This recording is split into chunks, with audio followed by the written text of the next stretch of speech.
Thanks. It's nice to see everybody coming in, and sorry that we had to cancel the last one. That will mean we have to make a little bit of a change. So the last week we were scheduled, we'll actually discuss the last two movies, the Noah and Evan Almighty. So so that we can stay on schedule, kind of. But today we will discuss, rather than what the flyer says, Bugsy, we're still going to discuss Down and Out in Beverly Hills. So we'll put off Bugsy till next week and Homicide the week after that.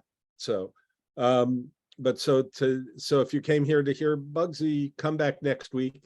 But if you're on for Down and Out in Beverly Hills, let's talk about that one today. It's directed by Paul Mazursky, a Jewish filmmaker. Some of his movies are more explicitly Jewish than others. One of the best ones that I'd love to show for this class does not seem to be available online in any form, so we haven't been able to watch it yet. That's Next Stop Greenwich Village, but I'm keeping an eye on that one to see if we can figure out a way to watch it. But that was one of his early films. He's perhaps best known, to people for a couple of movies that he made that were Oscar nominated. His first screenplay was Bob and Carol and Ted and Alice. Oh. That was nominated for an Oscar for best screen. He also wrote the screenplay for a movie called Harry and Tonto with Art Carney that was nominated for an Oscar. He was nominated as both writer and director for An Unmarried Woman. So those are some of the things that he's perhaps best known for. He got his start in the early days of television in New York, writing and as a performer on the Danny Kaye variety show early in his career. So, we saw one other movie that he directed. If you've been with us throughout all these real Jewish classics, he directed the movie Enemies: A Love Story, if you remember that one, that was with Ron Silver in the role of a Holocaust survivor. So a number of his movies do have Jewish content, Jewish characters, certainly, sometimes based on his own kind of his own growing up in Brooklyn and coming to New York City. Next Stop Greenwich Village, the one I can't show you, perhaps the most autobiographical of all of his movies. The screenplay for Down and Out in Beverly Hills is based on a French play and a French movie that goes back to 1932. It was called Boudou Saved from Drowning, basically the same plot points. It was directed. That movie was directed by Jean Renoir, one of the all-time greats in cinema history, one of the most inventive directors in any era. The movie was made in 1932. It wasn't actually released in America until 1967. Boudou Saved from Drowning is considered to be one of the lesser works in the canon of Jean Renoir. Again, I kind of looked to see if we could find the whole film just so you could see it and compare it. It's not, there are no Jewish characters as far as I remember. I haven't seen Boudou Saved from Drowning since I was an undergraduate in film school at the University of Wisconsin, when I think I saw most everything that Jean Renoir directed. Jean Renoir, among other things, was especially revered by filmmakers for his use of deep focus. This is not something that maybe jumped to mind as you were watching the movie, but actually Paul Mazursky preserves a lot of that in this film. What we mean by deep focus is that things in the foreground and the background are equally in focus. Not really an easy thing to do, and not many filmmakers even now do it. The movie Citizen Kane in America is revered by film critics in part because of Orson Welles' use of deep focus, which he undoubtedly learned from watching the work of Jean Renoir from the 1930s. Renoir's masterpieces, the ones that you may have run across, although I noticed a number of his works, including a couple that he made in America, were on Turner Classic Movies in the last month or two. But his classic movies are anti-war film set during World War I called The Grand Illusion, starring the great French actor Jean Gabin. And he also made a movie called The Rules of the Game, which is more of a kind of a parlor comedy. Voodoo Saved from Drowning was a little more of a farce than just a kind of a social comedy. A little more of that sort of French bedroom farce of, people in this door and out that door and those kinds of things that farce is famous for. I will say that the sort of more scandalous elements of this movie, Down and Out in Beverly Hills, in some ways are the most direct lift from Voodoo Saved from Drowning. I mean, people sleeping with each other who shouldn't be sleeping with each other and those sorts of things. Very much a piece of French comedy and perhaps about a more a different sort of mindset about sexuality than America has, which I think Paul Mazursky applying it to life in Beverly Hills in 1986 was probably not too far off from the way people live their lives in Beverly Hills. Maybe not so much in the Midwest, but I think when Paul Mazursky, who probably saw Voodoo Saved from Drowning in the 1960s, when he was already working in the television and film industry, so when it was finally released in 1967, he may have seen it then and may have been percolating some of these ideas for a long time before he and Leon Kapitanos, who worked with Mazursky several times on screenplays and the co-writer here,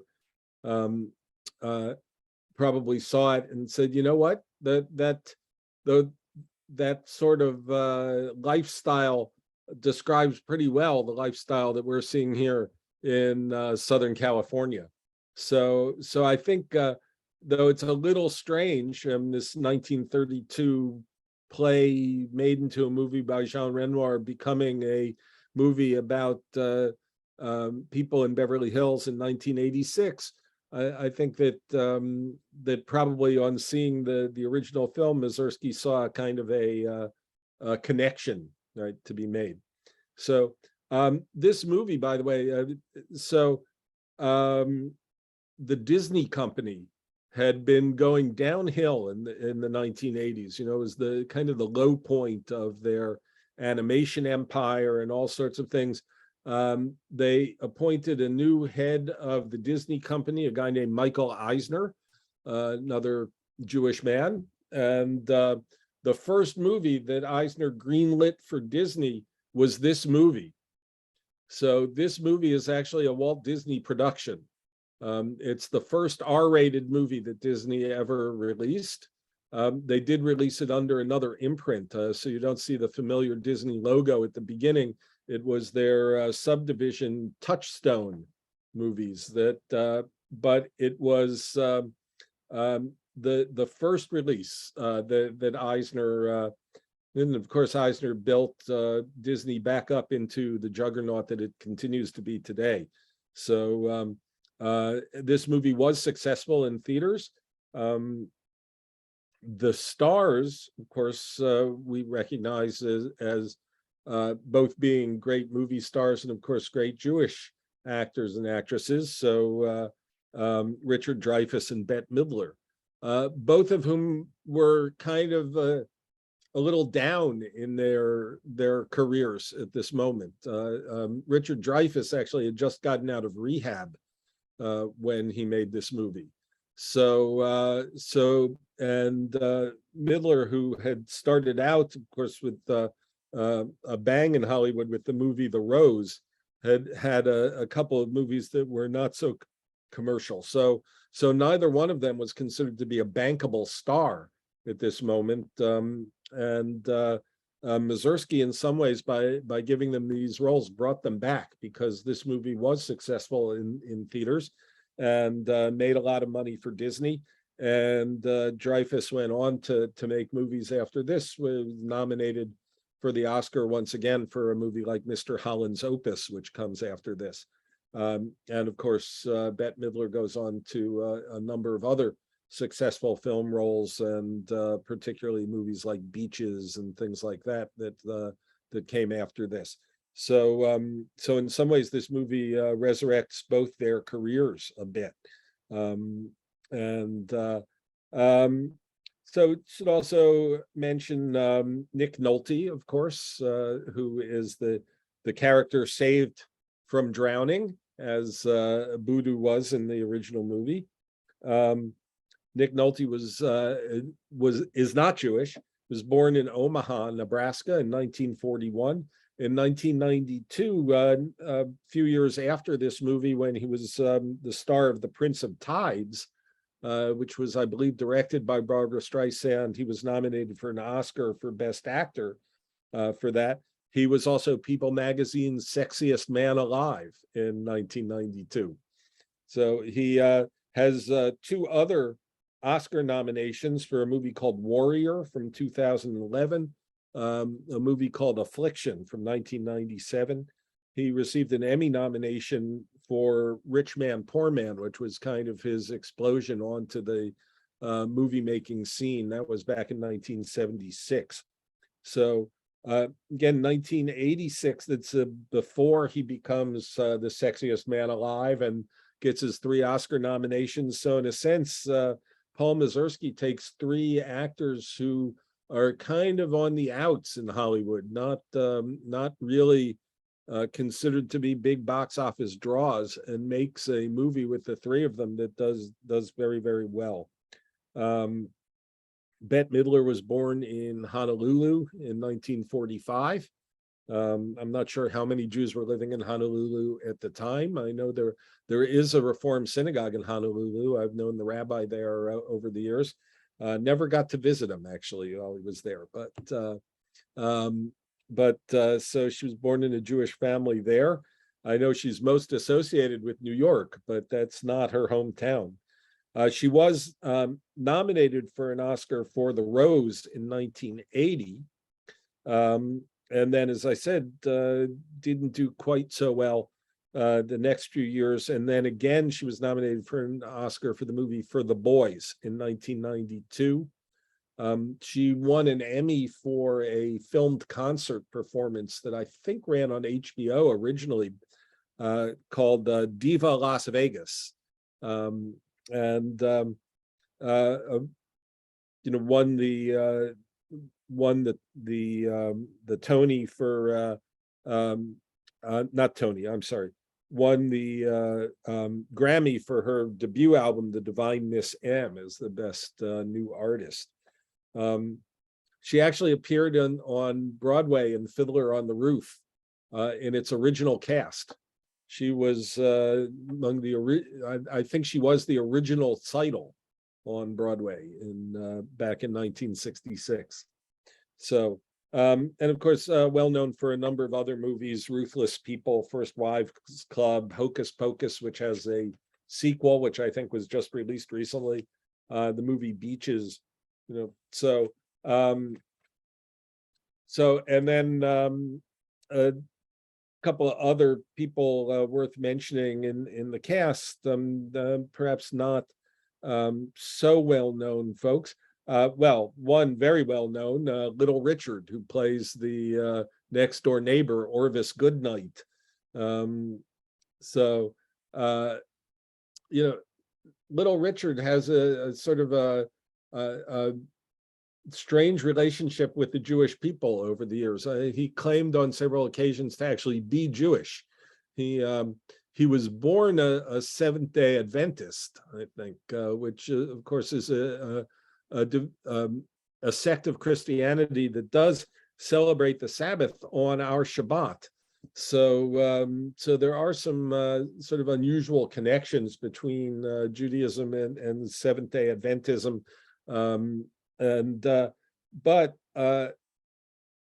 he's quoted in 1972 calling himself a poor little bitty me, a little Jewish boy with a black bottom from Georgia, right? In an interview. It's also true that, and this is probably from his Seventh-day Adventist roots, that even in making this movie, he wouldn't film on Friday nights. So his manager at the time said, yes, it's true, Little Richard really is Jewish. Similar to Sammy Davis Jr.'s story, Little Richard was in a car accident, and so when he woke up from the accident, all I remember was when I woke up, I was in a Jewish hospital, and I said, thank God. So according to the story, in 1986, he announced his conversion to Judaism, perhaps at the suggestion of his good friend who Little Richard referred to as blood brother, Bob Dylan. Dylan, too, flirted with Christianity, maybe even became born again for a short while, but then reclaimed his Judaism. So Little Richard's an interesting story. I'm not sure quite what to make of him, but I think he's quite good in this film role. Just to mention a couple of others, Elizabeth Pena plays the housekeeper. She's been in a number of things. There's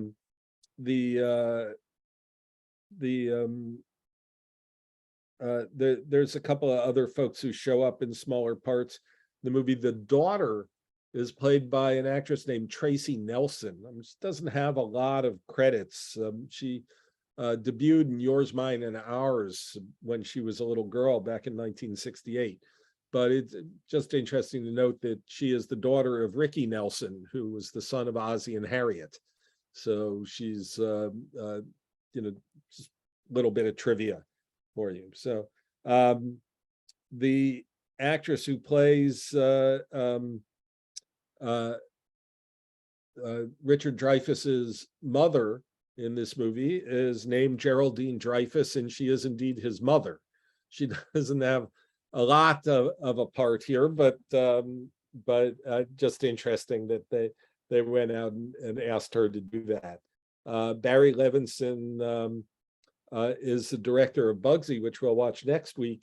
His wife is in this movie. Paul Mazursky himself plays a small part as, I think, the accountant, Sidney Waxman, in this. So a few different folks show up. So an interesting film. I think the question I would ask you is how do we know that these characters played by Richard Dreyfuss and by Bette Midler are Jewish in this movie, right? We watched Goodbye Columbus the last time around, and now watching this, what tells us that these characters are Jewish? I'll throw that out as a question if anybody wants to say, unlike Goodbye Columbus, there's no Jewish wedding, right? There's no Jewish ritual. There's no particular Jewish thing going on, right? So, all of that stuff, which is made very clear scene after scene in Goodbye Columbus, but here it's a bit different. Did you catch anything about it that made them clearly Jews? Anyone unmute and toss in an idea? Yeah, Brenda? Well, the fact that he really wanted to save the Nick Nolte's character's life. I mean, that's a very Jewish thing to, because the life is worth that's really being he was a mensch. A mensch. I mean, he not only did he save his life, but he he had him live with him. He bought him clothes. He offered him a job. I don't know. That to me seems typically a Jewish reaction. Yeah, so you went to sort of he has a Jewish conscience, right? Mm-hmm. I'm not sure everyone will agree that that was altruism, but I see Susan's hand is up. What do you want to add, Sue? Well, thank you, Brenda, for reminding me, because I watched the movie like 2 weeks ago. And it's hard to remember everything, but I believe there was a point where he tells his wife, Bette Midler, that you're supposed to love the stranger. And that Nick Nolte, that part is the stranger, and that's why he's doing what he's doing. And so that's kind of the hint. Yeah. So there's definitely that. And yeah,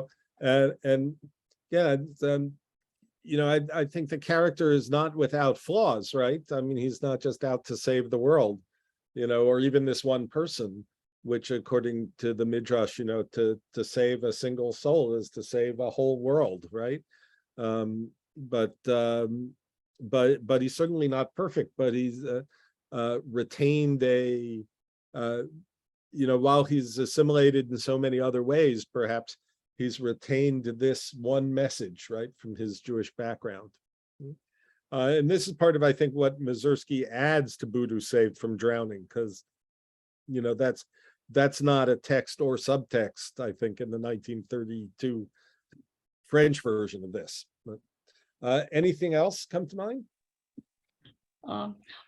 Also, the fact that they have Little Richards living across the street, and they said, "Oh, we're going to bring more Black people in," and I think that Richard Dreyfuss, it didn't bother him. It bothered it bothered Bette Midler, the Bette Midler character, more than it bothered him. He was very welcoming to everybody. Yeah, absolutely.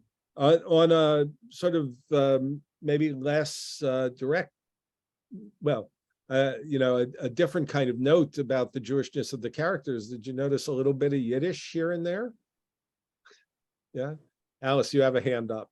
Well, yeah, I was just going to say, in response to what Brenda and Sue said, I agree with them 100%, but I'm just thinking those were really subtle, and I think maybe only Jews would begin to think that. I mean, I guess it's good. It's not, I guess, stereotyping Jews, but I don't think it's so obvious to the general public that those things are Jewish. I mean, I think they're wonderful attributes, to welcoming the stranger, saving a life, all of the above are wonderful, but I'm not sure it's so obviously Jewish. Yeah.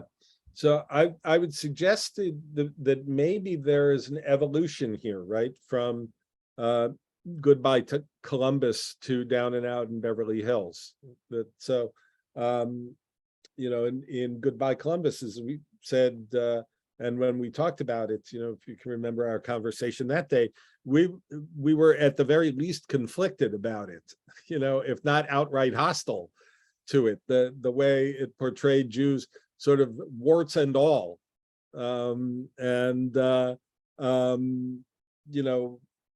stereotypes. I mean, we had some discussion about whether or not the movie is in some ways responsible for creating the stereotype rather than just buying into the stereotype, but that's a very different thing, and so in 1970, when Larry Pierce makes Goodbye Columbus, he's got this idea about Jews in America that we're so safe that it's okay to put a negative portrayal on screen, right? I mean, I don't want to put too many words in that director's mouth without knowing him personally, you know, but I think it felt okay to him to do that because he didn't have to, you know, make a case that Jews are okay people, right? He already believed in sort of Jews are well accepted and that's fine. If you want to look at it with different movies that we saw, I mean, we watched The Pawnbroker, right? And the difference between The Pawnbroker and Schindler's List. So 2 movies that we've watched, right? In The Pawnbroker in 1965, the filmmaker didn't have any reason to think that anybody watching it would possibly think that the Holocaust didn't happen. By the time Spielberg makes Schindler's List, he explicitly says that the reason he made Schindler's List is because there were people who were going around claiming that the Holocaust didn't happen. He wanted to make a movie that proved that it did happen. As bizarre as that logic is in a certain sense, right? That make a fictionalized movie with movie stars in it, you know, to prove that something actually happened is a rather strange, you know, thing to do. But the sort of changing face of American society, what's acceptable, what's not acceptable, what you can say, what you can't say, and all those things, they change over time. So Larry Pierce directing Goodbye Columbus in 1970 thinks about Jews in a certain way, that it's okay to say these things in public, right? It's okay to sort of, you know, as we might say, air the dirty linen in public, right? So by the time Mazursky makes this movie, I think, you know, he's thinking about Jews in a different way, right? That by the time he comes along, he doesn't have to say that the characters are Jewish for people to perceive them that way.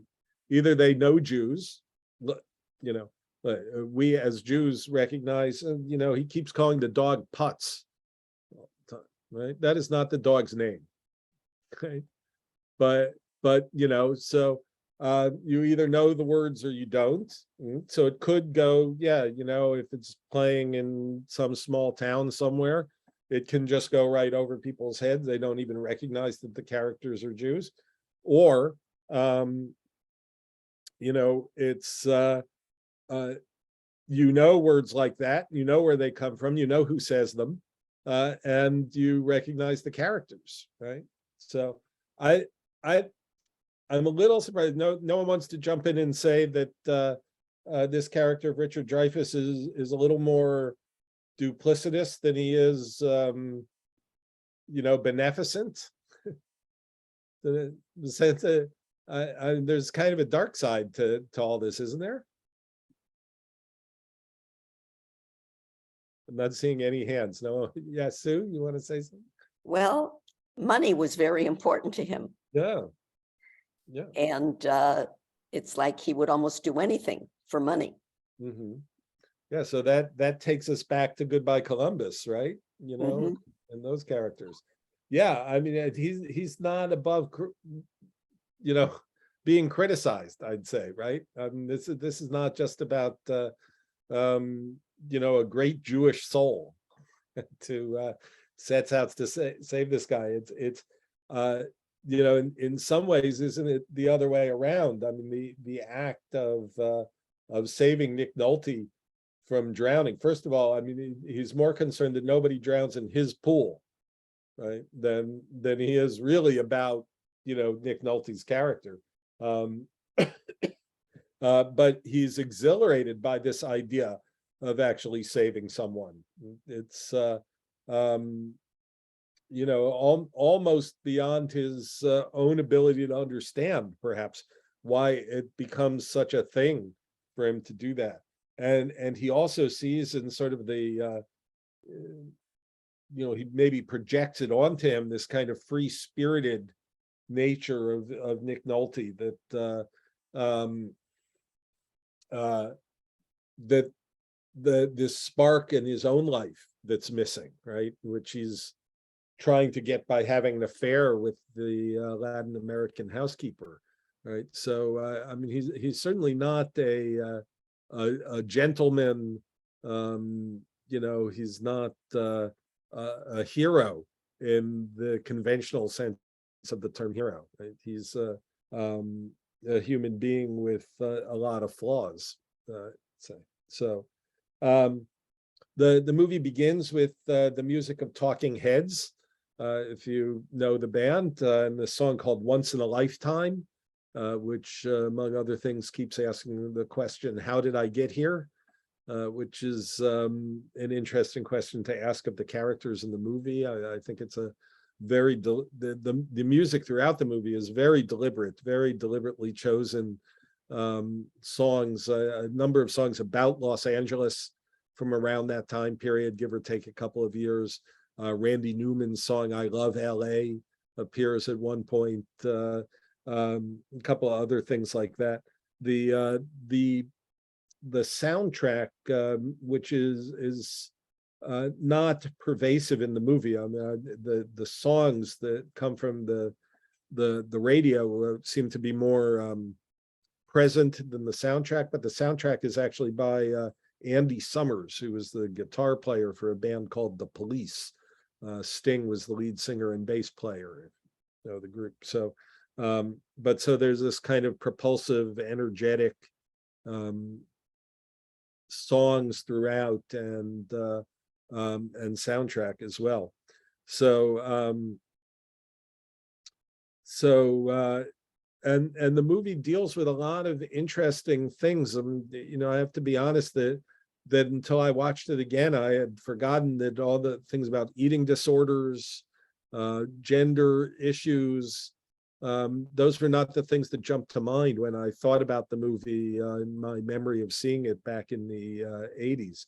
But and the problem of homelessness itself, right, which is a huge issue in Los Angeles today, certainly is a big part of the text of this movie. The movie begins with scenes of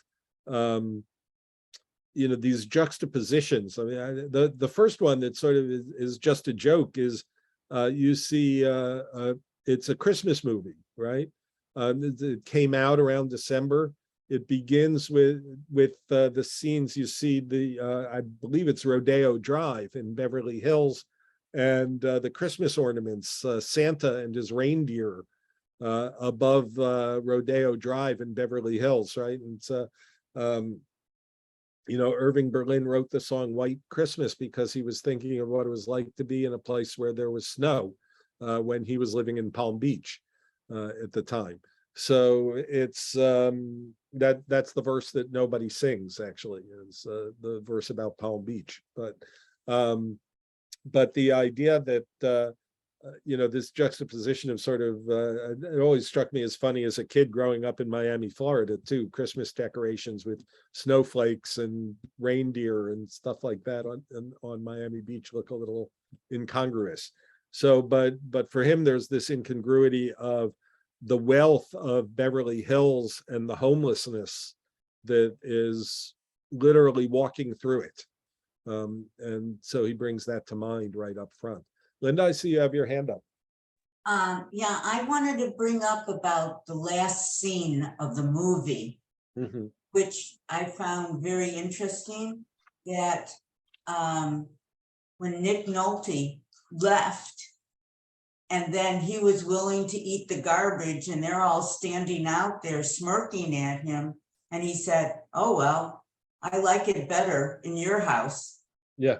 And so it's like, I think he got tainted with the of having more than not having anything, because he was satisfied living on the street. He kept on saying he was going to go back on the street, but then when he had a taste of all the luxuries, that's what he wanted at the end, and he went back in. I don't know if I got that right or not, but I'd like your opinion of it. Yeah, well, I think those things are always up to our own interpretation, but But I'd say, first of all, the song comes back once in a lifetime. How did I get here?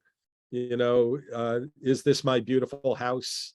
Right. There's some of the lyrics of the song. But I would tend to agree with you. Not so much. He thinks he's willing to go back out on the street and eat the dog food out of the garbage, right? But he earlier in the movie when he shares the dish with the dog, yeah, he's willing to do that, right? The end of the movie, not only him but the dog end up turning up their nose to it, right? Got to go back in, right? So I think you're right in the sense that and the movie may be telling us that wealth is seductive. It's a lot of people, self-made people, right? They may think that they can go back. I built a fortune once, I can do it again. I mean, those kinds of things. But the truth is that we do get accustomed to the style in which we live, right? So I think that Jerry is no longer able to go out and be on the street. So, Alice, I see your hand up, and then I think I see Brenda waving again too. I'm just trying to remember at the end, because I also saw it a couple of weeks ago. I know the dog wouldn't eat the food, but did the dog run back into the house or towards the house? Yes. Yeah. Yeah. Okay. Well, that kind of goes along with what I was going to say. I mean, my husband, Bob, also watched the movie and we had a discussion about it. And one of the things, I mean, I'm not saying anything I think that's not obvious, but I think, yes, Nick Nolte got used to them, but the family also got used to Nick Nolte. I mean, when you think about it, he provided something for everybody in that household. Yeah. Richard Dreyfuss, Bette Midler, the daughter, the dog, the house cleaner. He gave each of them something that was missing from their life. So I think it went both ways, that he kind of, I mean, the dog, he was the only one that could get the dog to do anything, that was somewhat civil. So I just think he needed them, but they also needed him. Yeah, so I think the two-way street there. There are a couple of priceless comic moments in this movie, and one of them I think is the dog psychiatrist who comes in and tries to get Richard Dreyfuss to love the dog. Well, right. So the family had all these experts.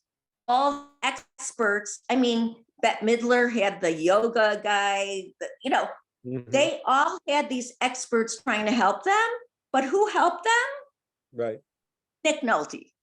I mean, and yet his character, right? I mean, he lies constantly, right? He's made up stories about himself left and right, but he gives people what they want to hear and does what they want to do. So the movie doesn't end up being about nobility, I don't think. Not really. No. I think, Brenda, you had your hand up. Yeah, well, first of all, I love what Alice said. I mean, you really covered a lot of territory there. The one thing, and maybe this was one of Nick Nolte's lies, I don't know, but it seemed before he he ended up down and out that he might have been either a writer or an actor. So maybe at some point in his life, he did know what the nicer things in life were. So maybe that's another reason why, he found it hard to go back. Right.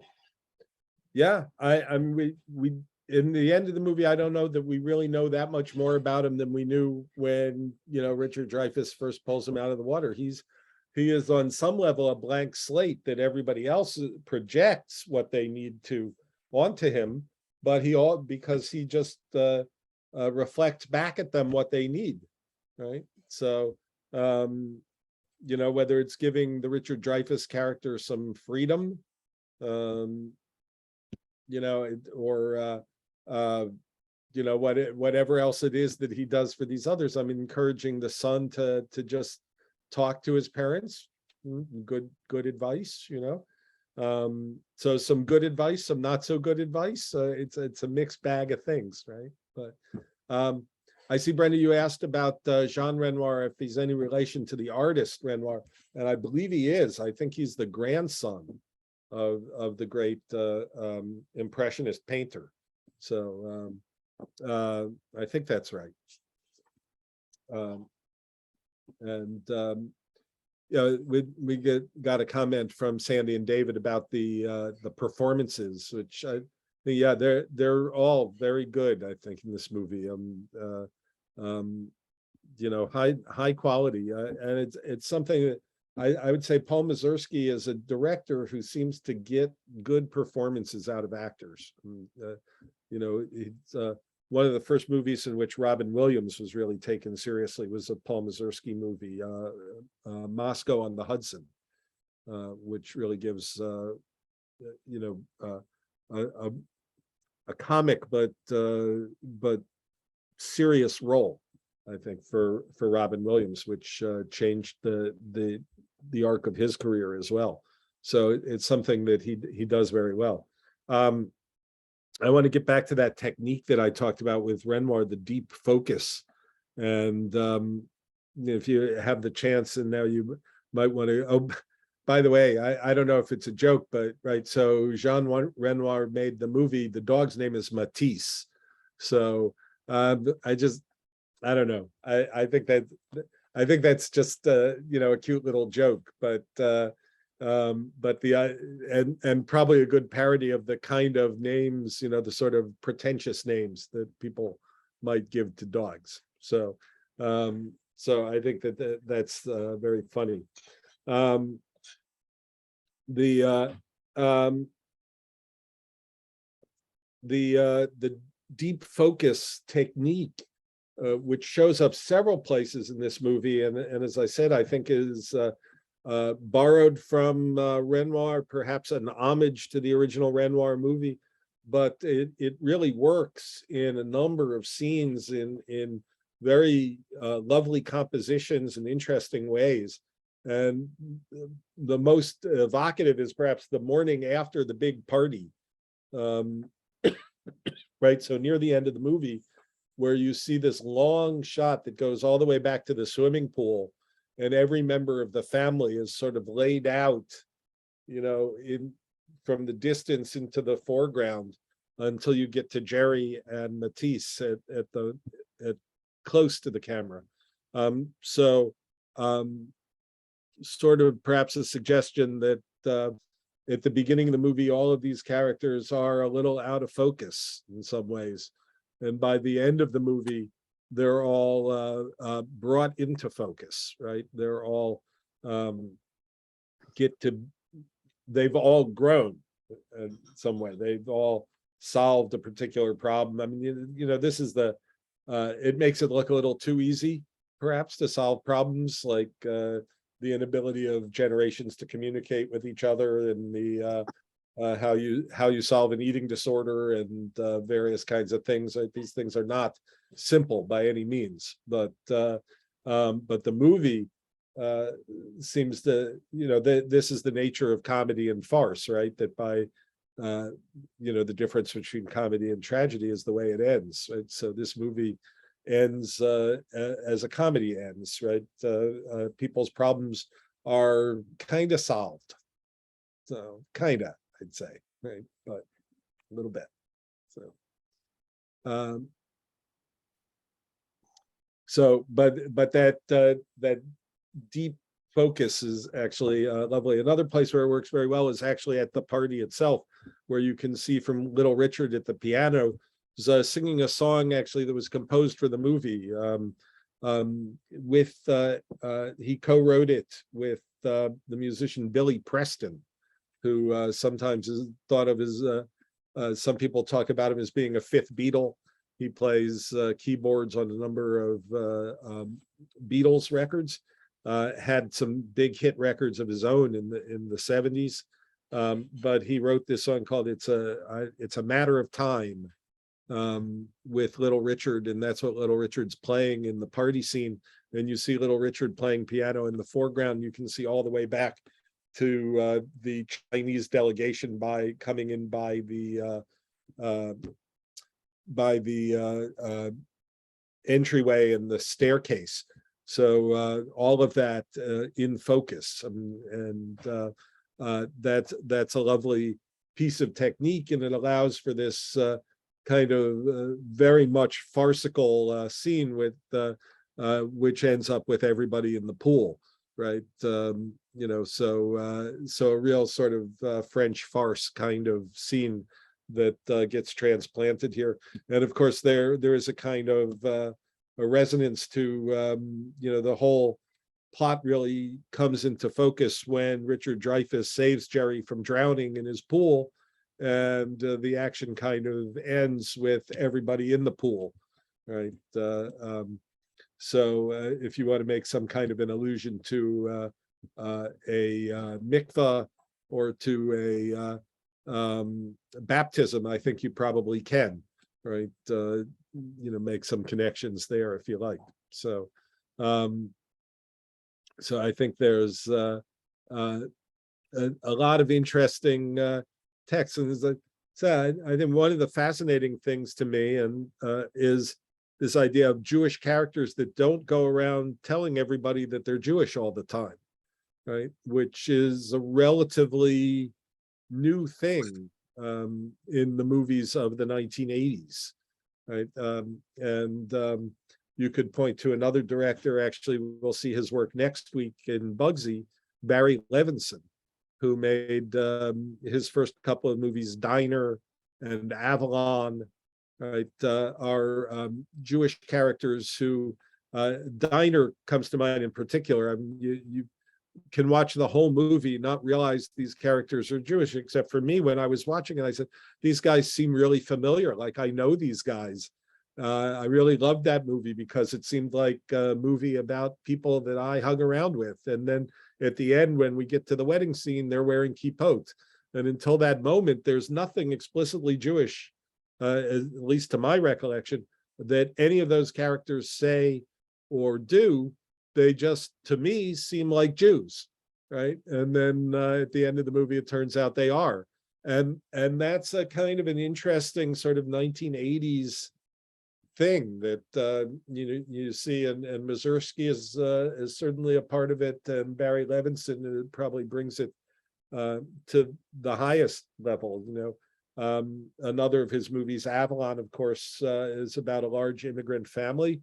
I know that when the movie came out, there was some debate about what kind of an immigrant family were they. Are they Jews? Are they Greeks? Are they Italians? The holidays that get celebrated in Avalon over and over are the 4th of July and Thanksgiving. And none of the characters ever really speak of their Judaism, right? You know, you might argue that just by casting Lou Jacoby as the uncle who's always late to Thanksgiving and goes into a tirade about you cut the turkey without me seems to be part of the movie that that many people seem to remember. Just by casting Lou Jacoby, maybe you made them all Jews, you know, but it's not really clear at all in that movie what ethnicity that immigrant family is, right? Now, you could say that that's an economic choice, that by making them less explicitly Jewish, you have a chance of making more money in small towns and other places, right? You know, or you can say that this is such a comfort level with the idea of Jews in America that you don't need to go around explaining that all your characters are Jews and that's why they do this or that's why they do that. Right. So so it's very interesting. And so last week we talked a lot about the stereotypes and discomfort and those kinds of things. In this movie, I would say that the stereotypes have been sort of de-Judaized, right? I mean, you're still talking about it. It's all about money.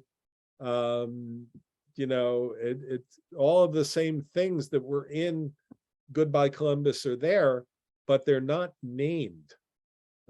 So I think that's a really interesting comparison. That's why I put these two together. Linda, you're on mute still. What I wanted to say was, I found that the movies at this period of time in the United States, there was a great deal of assimilation. People didn't want to be known as a Jew all the time. I mean, we were, but you didn't want to be labeled as a Jew. I think we went through that in a different time, a different period. And you just saw, if you were, it's like, we used to say, we know you're a member of the tribe, and you knew that that person was Jewish. But we didn't go to the show just to see Jews in movies where maybe our parents did or our grandparents did, because they felt comfortable with the Yiddish theater or with certain characters. And then by the time it got to my generation, I think it was a big push to be assimilated, and you didn't want the stereotype. So I think we knew who it was and we knew what they were trying to say, but, and I don't know what your opinion of this is, but that's how I see it. And that's why it's so ambiguous of if they were Jews or not. A lot of families were very assimilated. They were secular. And it wasn't that they didn't consider themselves Jews, they just didn't overtly do it. A lot of them during that time were having Christmas trees in their house. Mhm. They didn't associate with being Christian, but they had a Christmas tree. Right. Or they just didn't wear anything on that showed that they were Jewish, but they would go to temple on the high holidays, and they would watch the high holidays or observe the high holidays. So I don't know if that's why it wasn't so obvious. I could pick it up because of their actions and the way that they ate and the way that they acted. This came very blatantly to me, but somebody from a small Midwest town might not have picked it up. Right. Yeah, and there's no way for us, you know, as Jews to sort of know what someone who isn't Jewish thinks about this movie when they see it, right? I've quoted this many times. One of my professors in rabbinic school said the only people who think about Jews every day are Jews and anti-Semites. Right? And I think there's a lot of truth to that, right? And so we watch a movie and yeah, and, you know, on some level, we ask ourselves the question, you know, whether we do it explicitly out loud or not in our heads. You know, there's always a, well, is it good for the Jews, right? You know, this portrayal or that portrayal, or, you know, Harvey Weinstein getting arrested, is, you know, that's bad for Jews, right? I mean, it's not just a bad thing that he did, you know, it's bad for all of us in a certain sense, right? And I think most people don't think about it that way. They think about that scoundrel Harvey Weinstein. They don't necessarily put this label on him, Jewish producer Harvey Weinstein, right? We do that, but anti-Semites certainly do that too. You know, they do that. You know, you know, we've been doing this class now for years. I'm talking about Jews in Hollywood. But when somebody says Jews control Hollywood, we get pretty upset about it. Right? It's an interesting, you know, this is the thing Dave Chappelle said on Saturday Night Live a few weeks ago. There are a lot of Jews in Hollywood. This class proves that. You know, we've been watching them for years, Jews making movies in Hollywood. But as Dave Chappelle also said, there are a lot of Black people in Ferguson, Missouri. It doesn't mean we run the place, right? So, and I think there's truth to that as well. So Jews are overrepresented in a lot of different places, including in Hollywood, but that doesn't mean we're in charge of it, you know? So that said, you know, what was the musical Spam-A-Lot a few years ago has a whole song in it that you can't succeed on Broadway if you don't have any Jews. All right. So they have a song about Jews and a hora and a bunch of other stuff. Okay. I think I touched a nerve. We're almost out of time, but I see Julie Schlossberg. You haven't said anything yet today. Responding to the idea of the anti-Semitism in the 80s, or the way Jews perceive themselves in the 80s. But take it to today, where anti-Semitism is on the rise, and just in the past few weeks, what we're experiencing on the news, which is just extraordinary, all of this anti-Semit, that people in Congress should stand up and speak against anti-Semitism. It's taken it in a way to a new level. But when you have films that are Jewish that in the 80s might not have been too harmful, when people see films today, even if they're seeing some of the older films, if they're seeing them on this very day, people who might never have really thought about anti-Semitism before might start to think, well, maybe there's something to it. Maybe, so some of the things that we see on films that we enjoy as Jews can really be a source of danger in a climate like we have today, when people will start, who never really thought negatively about Jews, or not too negatively, can start to see, well, if we see these things time and again, these stereotypes, maybe there's something to it, that the Jews, control this, and the Jews only want money, and the Jews. So that's my thought on that. But I'd like to ask a question of you or the group. We watched the film, like many of you said you did, a couple of weeks ago in anticipation of the meeting. And so needless to say, we've forgotten most of it. And we wanted to watch it again last night, and try as we might, all we could come up with was a film called Gown and Out in Beverly Hills, which was about celebrities buying their fancy dresses in Beverly Hills, and we could not find the movie. And I'm wondering if anybody remembers what channel they saw it on, who was streaming it. Yeah, It was crazy. We tried so many ways. It was Yeah. on Amazon. It was Amazon. You could go, you say to Amazon, or you go and put type the words in for the name of the movie on Amazon, and time and again up comes this film, a series, Gown and Out in Beverly Hills. It's interesting. I mean, these things do go on and off these streaming services, so it may just be a coincidence. We may have just sort of gotten lucky that we got in just before it came off the streaming. As much as these film services tell you, oh, we've got every movie you could ever want to watch, I can tell you for a fact it's not true, because there are several movies I'd like to show that I can't find on any streaming service. So it's possible that it just came to sort of the end of its run on Amazon, and Maybe that's it. so that's possible. I would find it hard to believe that it has anything to do with sort of the political situation or something like that. I found it at the Highland Park Library on a DVD.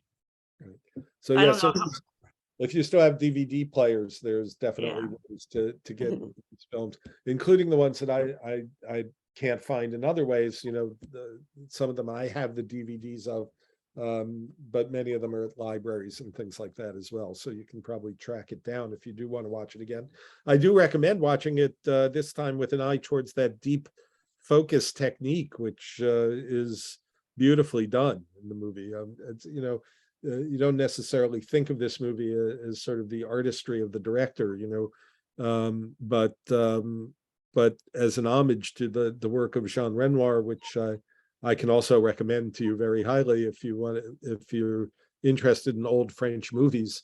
Go back and watch The Grand Illusion and Rules of the Game, which really did revolutionize the way film lenses were used, and then brought to America by Citizen Kane, a few years later. So it's a very worthwhile film. Just to end with, I lived in Los Angeles for a while, from 1983 83 to 86. So right around the time this movie was made. So a lot of the shots sort of remind me very much of that time of seeing the homeless walking through Beverly Hills and things like that. Tony Grant on the radio. I don't know if she was a national figure or not, but Tony Grant, who plays herself in the movie, is the doctor on the radio giving advice that both Richard Dreyfuss and Bette Midler call into. People were sort of glued to their radios. Maybe the last time in history people were glued to their radios was listening to Tony Grant's show in the middle of the night in Los Angeles. So, Sue, I see your hand up. I don't want to go before I. All right, I'll make it quick. I hate to disagree with somebody, but what Linda said about assimilation, it depends, I think, on where you lived. Because I grew up in the city of Chicago, and on the north side where I lived, I don't know, I mean, it wasn't that Jews weren't living among other people, but we never, and I didn't know anybody who ever denied the fact or didn't admit to being a Jew. I mean, in fact, it was interesting. The Gentile kids I went to school with, they all wished they could have had bar mitzvahs because they thought it was so much fun to be a Jew. And obviously they were not getting negatives from their parents. But the funny thing is, on the south side of Chicago, the people I knew on the south side, they were the ones with the Christmas trees. The south side Jews, the north side Jews were not. It was really interesting. Yeah, we could do a whole thing on Christmas trees in the Jewish community in Chicago. I mean, I think it's actually, this community has a sort of a fascinating history of Christmas trees. Which goes back, I'd say, a lot of it to the original German Jewish immigrants, who many of whom had Christmas trees that weren't Christmas trees, right? They were Tannenbaum, and so there was They called them Hanukkah bushes and put blue and white ornaments on them. That's a different phenomena, right? But I'd say those early German Jews who came here did not have Hanukkah bushes. They were participating in a German tradition, which, remember, the Christmas tree is not really a Christmas tree. It's got nothing to do with Christmas, really. I mean, it's, right? It comes from a Druid background. It's a very ancient thing, these trees. And in German, it's called the Tannenbaum. It's a German cultural ritual, right? And then it comes to be called a Christmas tree over time. But so the Jews who did it, who put it up in places like the Standard Club downtown, did it because of the Tannenbaum, the German roots of the club. And in fact, I'd argue that it, as intermarriage in America rises, the number of Christmas trees in Jewish households actually goes down. I think it's a fascinating, that's a story all by itself, separate from the movies. So maybe one day we'll do a thing on tracing, when was it that the Jewish country clubs decided not to have Christmas trees anymore, right? And what led to that and stuff. So it's a fascinating sociological story. I'd say that I'm sure you're right, Sue and Linda, that it depends on what neighborhood you grew up in Chicago or anywhere else, where Jews felt most comfortable being Jews were where there were a lot of Jews around, and in other places that maybe not so much, right? So anyway, we need to stop. So thank you. It's nice to see you all. Glad you could come and join us. Next week we'll look at Bugsy, if you want to take a look at that. And it's a pleasure to see you all. And I see we've got some visitors from Miami. Jane, Carla, it's nice to see you guys. So thanks for coming in. So it's great to see you. Have a good week, everybody. Thanks so much. Except for the Miami folks, stay warm. Thank you. Thank you. Thank you, everybody. Thanks, Rabbi. Thank you.